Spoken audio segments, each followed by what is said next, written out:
할렐루야. 오늘의 말씀은 신명기 6장 20절에서 24절의 말씀입니다.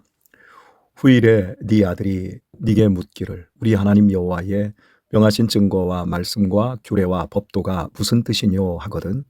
너는 네 아들에게 이르기를 우리가 옛적에 애굽에서 바로의 종이 되었더니 여호와께서 권능의 손으로 우리를 애굽에서 인도하여 내셨나니 곧 여호와께서 우리의 목전에서 크고 두려운 이적과 기사를 애굽과 바로와 그 온 집에 베푸시고 우리 열주에게 맹세하신 땅으로 우리에게 주어 들어가게 하시려고 우리를 거기서 인도하여 내시고 여호와께서 우리에게 이 모든 규례를 지키라 명하셨으니 이는 우리로 우리 하나님 여호와를 경외하여 항상 복을 누리게 하게 위하심이며 또 여호와께서 우리로 오늘날과 같이 생활하게 하려 하심이라.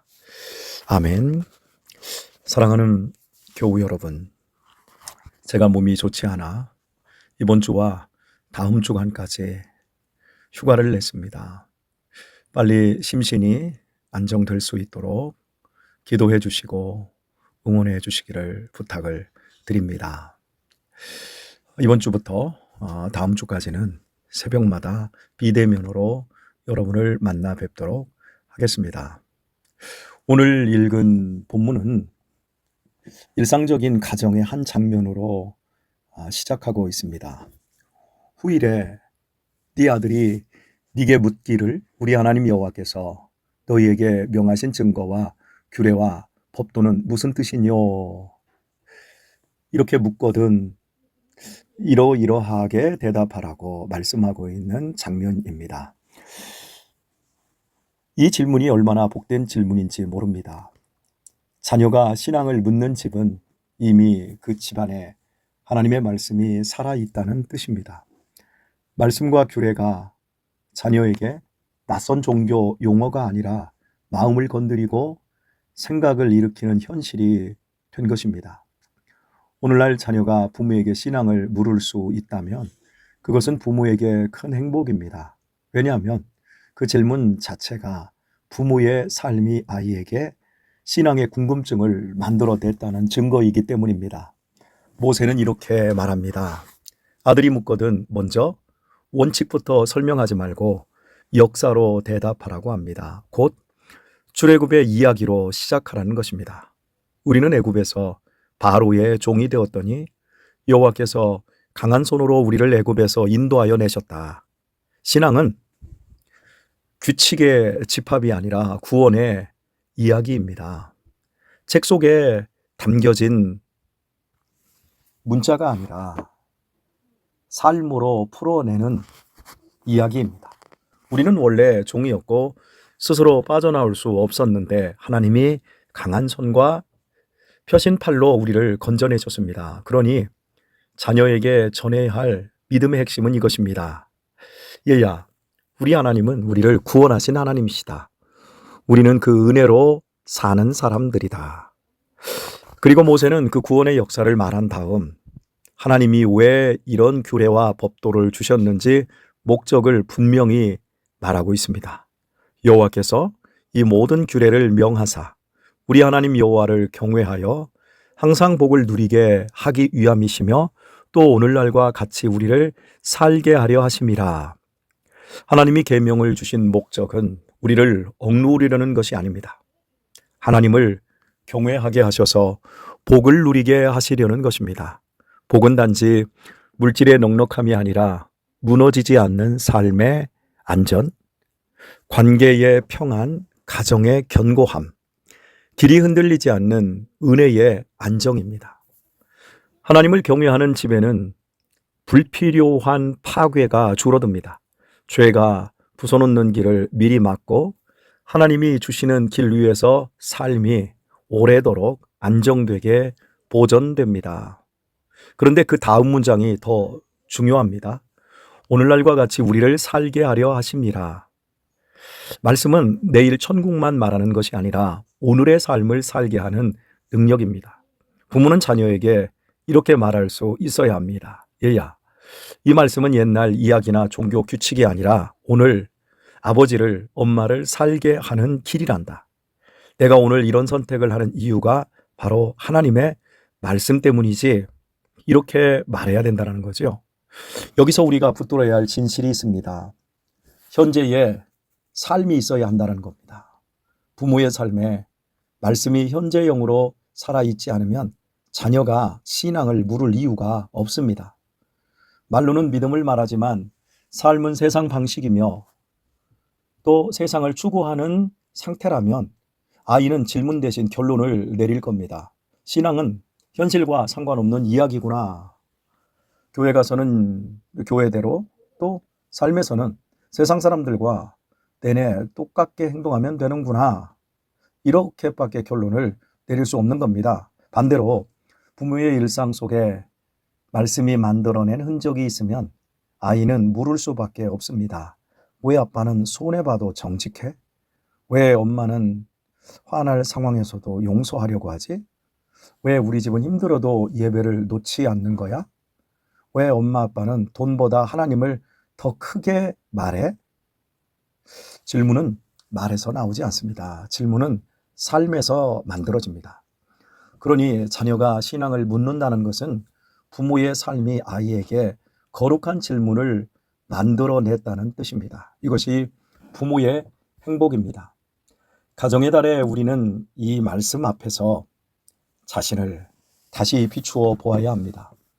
부모는 자녀에게 가장 가까운 거울입니다. 자녀는 부모의 설교를 먼저 듣지 않습니다. 자녀는 부모의 표정과 선택을 듣습니다. 부모가 어떤 말로 가족을 대하는지, 어떤 인생의 목적을 가지고 삶을 사는지, 어떤 태도로 어려움, 난관을 통과하는지, 시간을 어디에 쓰는지, 돈의 방향이 무엇인지, 관계에서 어떻게 사과하고 어떻게 용서하는지, 그 모든 것을 보고 배우며 자라납니다. 그러니 신앙교육은 말해주는 것보다 살아주는 것이 먼저입니다. 하나님은 아들이 묻거든 이렇게 답하라 하시기 전에 부모가 먼저 말씀대로 살아서 아이에게 질문이 생길 수 있도록 하라는 것입니다. 삶이 먼저입니다. 부모의 헌신되고 충성된 삶, 바로 오늘을 살게 하려 하심이다. 이걸 가능케 해야 된다는 겁니다. 혹시 오늘 우리의 자녀가 아직 나에게 신앙을 묻지 않는다고 해서 낙심할 필요는 없습니다. 오늘부터 다시 시작하면 될 것입니다. 출애굽의 은혜를 다시 기억하고 하나님이 우리를 어떻게 여기까지 이끄셨는지 다시 고백하고 말씀을 해야 하는 종교 의무로가 아니라 오늘 나를 살게 하는 길로 붙들기 시작하면 그 변화는 반드시 가정 안에 흔적을 남기게 됩니다.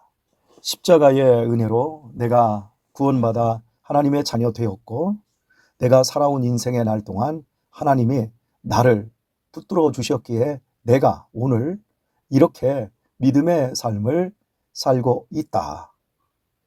그 삶의 흔적을 우리 가정 안에 남겨야 합니다. 그리 되면 어느 날 우리의 자녀들은 묻게 될 것입니다. 그게 무슨 뜻이야? 신앙은 무엇입니까, 아버지? 오늘 목사님의 말씀 속에서 하나님의 나라는 무엇입니까? 이렇게 물을 수 있는 그때 부모는 설명할 수 있습니다.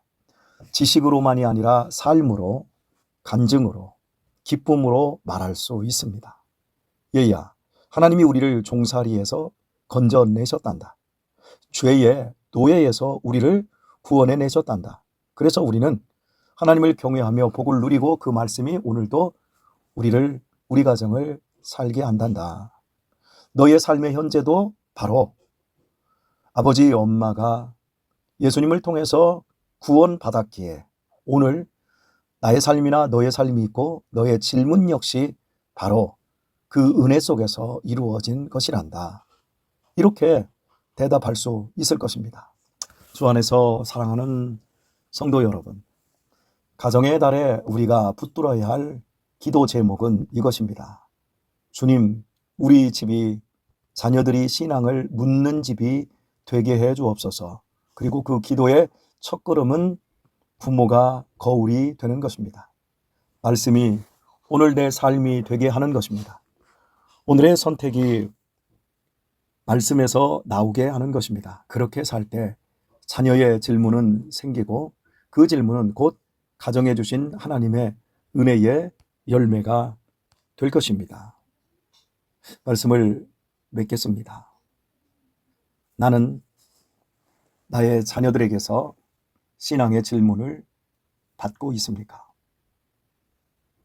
나는 신앙의 질문을 받을 만한 삶으로 세상과 구별되는 삶의 목표와 또 시간을, 나의 에너지를 사용하고 있습니까? 정말이지 중요한 질문입니다. 오늘 우리의 아름다운 선택들이 나와 내 후손들을 살려내는 선택이 될 수 있기를 바랍니다. 이 하루도 믿음 안에서 우리에게 주어져 있는 삶을 아름답게 꼴지어내는 복된 한 날 될 수 있길 우리 주 예수님의 이름으로 축원드립니다.